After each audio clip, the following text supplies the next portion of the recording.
Imagine this. You're hiking on a beautiful trail. Sunlight filters through the leaves, painting dancing patterns on the forest floor. Birds sing, a gentle breeze whispers through the trees, and the world feels alive with beauty.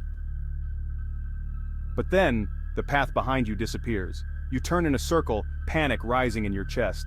The woods, once welcoming, now feel like closing walls. You are lost. Being lost can be a terrifying experience, but it's important to remember that survival is possible. Your mind is your most powerful tool. The first and most crucial step is to stay calm.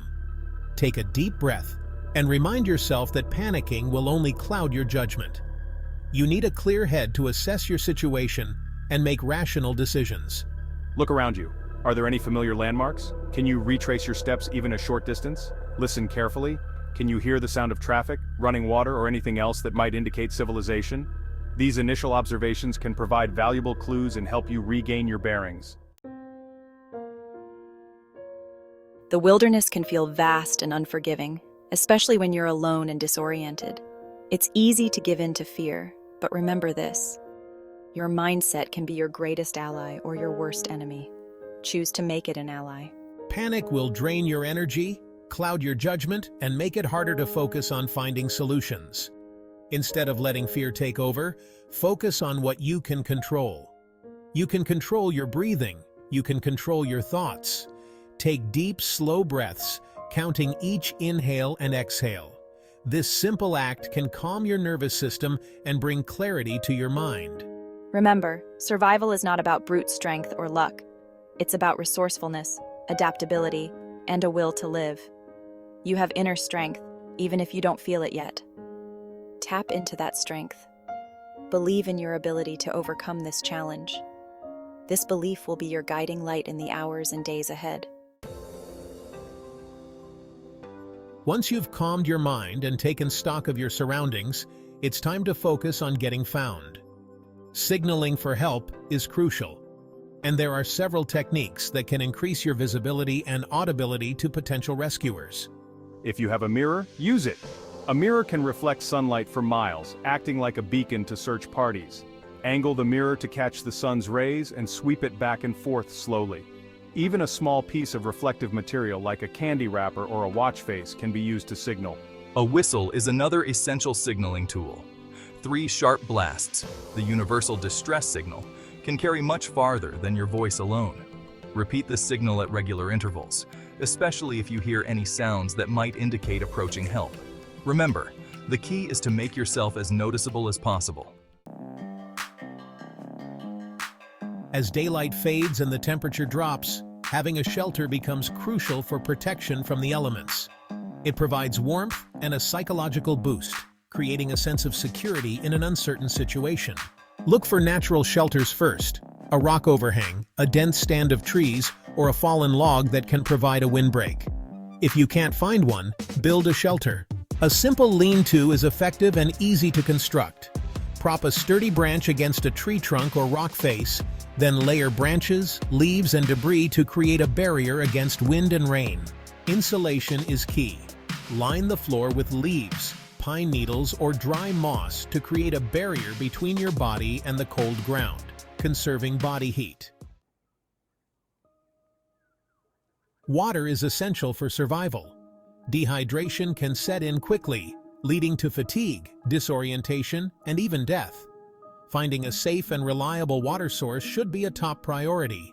Look for signs of water in the environment, such as lush vegetation, animal tracks leading downhill, or the sound of a flowing stream. Once you find a water source, resist the temptation to drink directly from it. Even clear, sparkling water can harbor harmful bacteria and parasites that can make you sick, jeopardizing your chances of survival. Purifying water is essential. Boiling is the most reliable method for purifying water. If you have a metal container and a way to start a fire, bring the water to a rolling boil for at least 1 minute.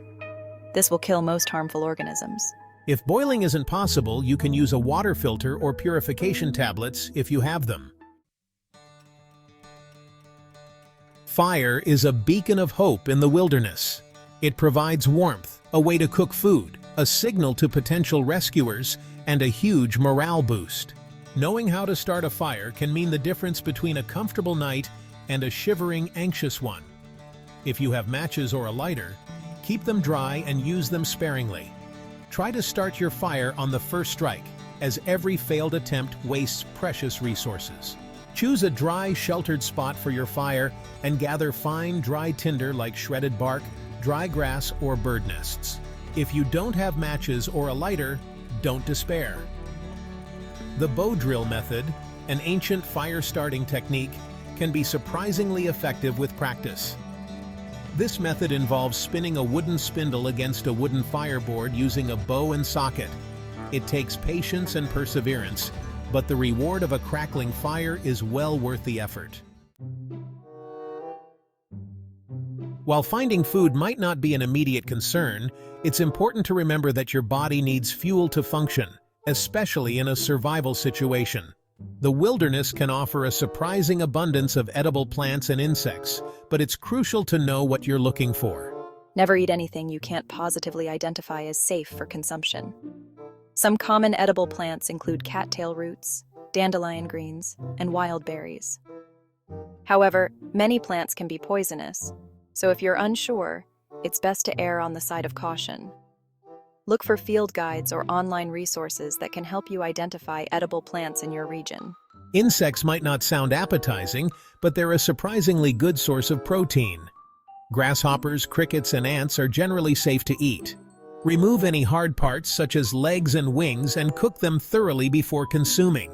Remember, knowledge is power when it comes to foraging. Learn about the edible plants and insects in your area before venturing into the wilderness. Guiding stars and sunny trails. Wilderness navigation.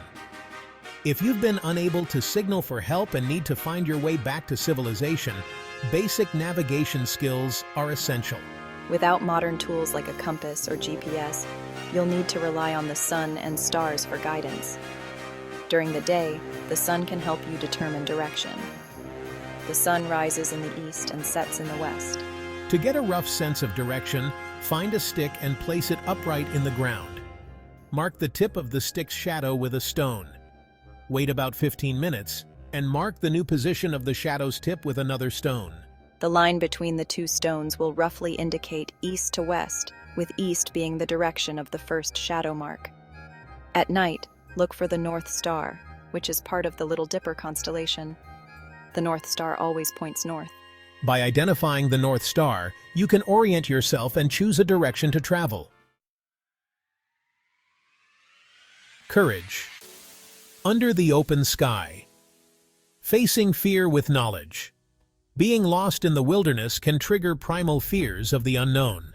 Fear is a natural response to danger. Use it as a catalyst for action. Acknowledge your fear, but don't let it control you. Focus on what you can control: your breathing, your thoughts, your actions. Channel your energy into practical tasks like building a shelter, finding water, and signaling for help. These actions increase your chances of survival and give you a sense of purpose. Knowledge is power. Learn basic survival skills before venturing into the wilderness. Familiarize yourself with local flora and fauna, and practice fire-starting techniques. These skills could one day save your life. The Will to Survive, a story of resilience. In the heart of every survival story lies an indomitable spirit, a will to live that burns brighter than fear itself. It's a testament to the extraordinary resilience of the human spirit, our ability to adapt, overcome, and emerge from adversity stronger than before. Remember the story of Aaron Ralston, the hiker who amputated his own arm with a dull pocket knife after being pinned by a boulder for 5 days in a remote Utah canyon. Or the incredible tale of Julianne Koepke, the teenage girl who survived a plane crash in the Amazon rainforest and walked for 10 days through the jungle to find help. These stories, and countless others like them, remind us that survival is not about luck or superhuman strength, but about an unyielding will to live. It's about digging deep within ourselves and finding the strength to keep going when everything seems lost. It's about believing in ourselves even when hope seems dim. Prepare for the unexpected. Empowering your wild side. The wilderness is a place of awe-inspiring beauty, but it can also be unforgiving. It demands respect, preparation, and a healthy dose of humility. While we never expect to find ourselves lost and alone in the wild, life has a way of throwing curveballs. The best way to face the unexpected is to be prepared. Take a wilderness survival course. Learn how to build a shelter, find water, start a fire, and navigate using the sun and stars. Practice these skills regularly so that they become second nature. Pack a well-stocked survival kit whenever you venture into the outdoors. Include essentials like a map, compass, first aid kit, fire starter, whistle, and a knife. But most importantly, cultivate a mindset of preparedness and self-reliance. Embrace the challenges that the wilderness presents as opportunities for growth and learning. Remember, the wilderness is not our enemy. It's a powerful teacher that can help us rediscover our strength, resilience, and deep connection to the natural world.